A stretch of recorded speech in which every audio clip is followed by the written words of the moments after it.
What happened to the Nazi Party after World War II? This question has intrigued historians and the general public alike for decades. While the war ended in 1945, the aftermath of the Nazi regime continued to shape the world for years to come. In this video, we will explore the fate of the Nazi Party and its members after the war.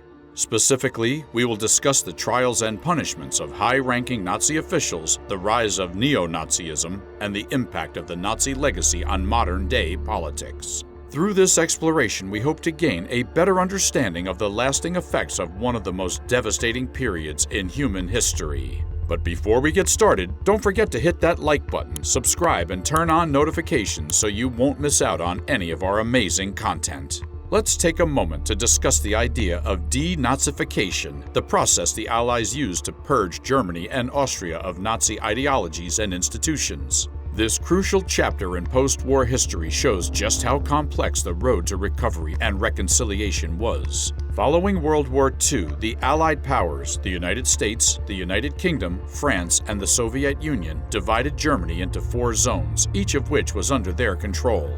This partition aimed to facilitate the process of denazification and enable the removal of Nazi ideas and institutions from public life. But not everyone held for Nazi crimes was treated equally. In fact, the conditions in the Soviet incarceration camps were notoriously harsh, causing many individuals to seek refuge in one of the Western zones, often using anti-communist sentiments as a cover. Interestingly, of the Western zones, it was the French-occupied region that proved to be the most tolerant. The French authorities believed that Germany as a whole bore responsibility for the war, and thus did not prioritize distinguishing between Nazis and non-Nazis. Denazification was an ambitious undertaking, and a necessary step towards healing and rebuilding after the devastation of World War II.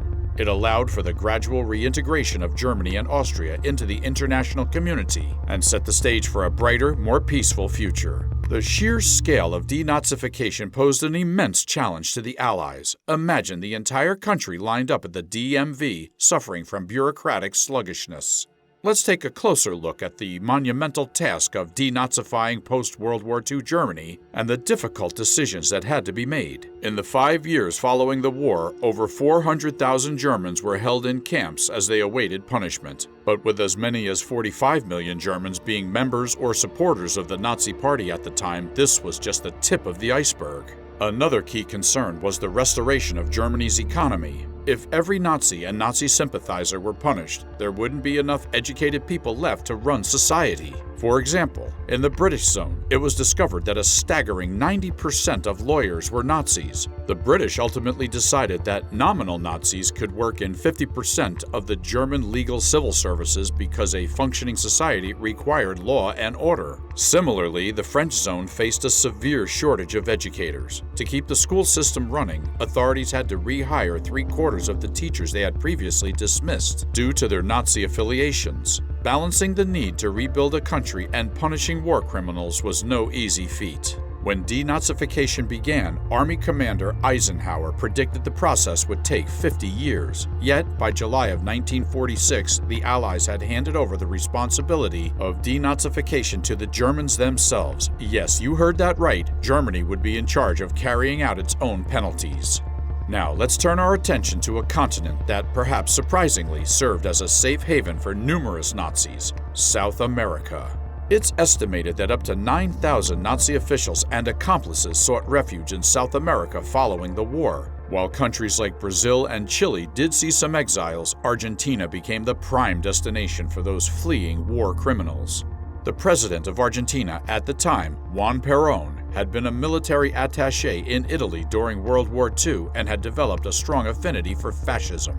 Keen on expanding his country's influence, he invited specialists in various fields to settle there. The Argentine government under Perón even went so far as to organize rat lines, escape routes that facilitated Nazis' departure from Europe via the ports of Italy and Spain. Using forged travel documents and fake Red Cross passports, the Nazis made their way to Argentina, where they could blend into society using aliases. Even when their true identities were discovered, Argentina staunchly refused to extradite them to Germany. As time passed, many of these war criminals shed their false identities and began using their real names again, secure in the knowledge that Argentina would continue to protect them. As we delve deeper into the complex post-war world, we find that Argentina wasn't the only nation to take advantage of Nazi expertise. In fact, the United States launched a secret operation called Operation Paperclip that aimed to extract valuable German scientists and engineers. In the race for technological supremacy, the US and USSR prioritized acquiring the brightest minds, even if it meant overlooking their human rights violations. In 1945, as the end of the war loomed, the German government recognized the importance of these skilled individuals. Scientist Werner von Braun, for instance, was a key figure in Germany's rocket development program and would later play a pivotal role in the American space program. A list of these skilled experts, compiled by scientist Werner Ausenberg, fell into the hands of a Polish lab technician, making its way from British intelligence to U.S. officials. Operation Paperclip's main objective was to prevent the Soviets from harnessing these scientists' knowledge and expertise. Officially dubbed an evacuation operation, it was in essence a kidnapping and forced transfer to the U.S. Here, these scientists were detained and interrogated for months, their knowledge extracted for American advantage. Despite their Nazi affiliations, many of these talented individuals went on to have successful careers in the United States, even contributing to NASA's groundbreaking space program. The Nuremberg trials in 1946 were pivotal moments in history, as Nazis who hadn't managed to flee were held accountable for their roles in the war, their crimes against humanity, and various acts of aggression. These trials had a profound impact on the development of international law, particularly in relation to the punishment of war criminals. They also marked a significant step forward in bringing justice to those who committed heinous acts during the Holocaust. Among the trials, the first and most well-known involved 24 individuals, with outcomes ranging from acquittal to execution. In the end, 12 were sentenced to death. Although the trials did provide a degree of justice, it's hard to ignore the fact that millions of lives were lost during the Holocaust, making the execution of just 12 individuals feel somewhat insufficient. Critics of the Nuremberg trials have referred to them as an instance of victor's justice and questioned their judicial legitimacy. Additionally, some have pointed out the hypocrisy of the Allied governments pursuing crimes against humanity while engaging in their own questionable actions during the war. Now let's explore the post-war lives of some of the most notorious Nazis who, despite their heinous crimes, managed to evade capture for years.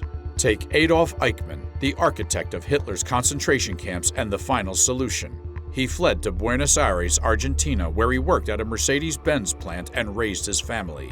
After a decade in hiding, Israeli agents captured Eichmann in 1960 and covertly transported him to Israel for prosecution. Ultimately, Eichmann was executed for his unspeakable crimes. Then there's Simon Wiesenthal, a Holocaust survivor turned Nazi hunter. His tireless efforts led to the capture of Franz Stangl in São Paulo, Brazil. Stangl, who oversaw the Action T4 euthanasia program, was extradited to West Germany and sentenced to life in prison. In another case, Jacques Palige was deported from the United States in 2019 at the age of 95. After a historian discovered that Palige had been a guard at a forced labor camp during World War II, he was finally brought to justice. Lastly, we have Heinrich Himmler, who after a failed attempt on Hitler's life, sought a separate peace with the Western Allies while continuing the fight against the Soviet Union. The Allies refused to negotiate with him, given his central role in Nazi war crimes. After Hitler learned of Himmler's betrayal, he dismissed and arrested him. Attempting to escape, Himmler disguised himself as a member of the secret field police. The Russians eventually captured him and handed him over to the British, who revealed his true identity. Just 3 days later, on May 23, 1945, Himmler committed suicide by biting a hidden cyanide capsule. And that's a wrap on the unveiled fate of the Nazis following World War II. What did you think? Were you surprised by any of these stories? Let us know in the comments below. Thanks for watching!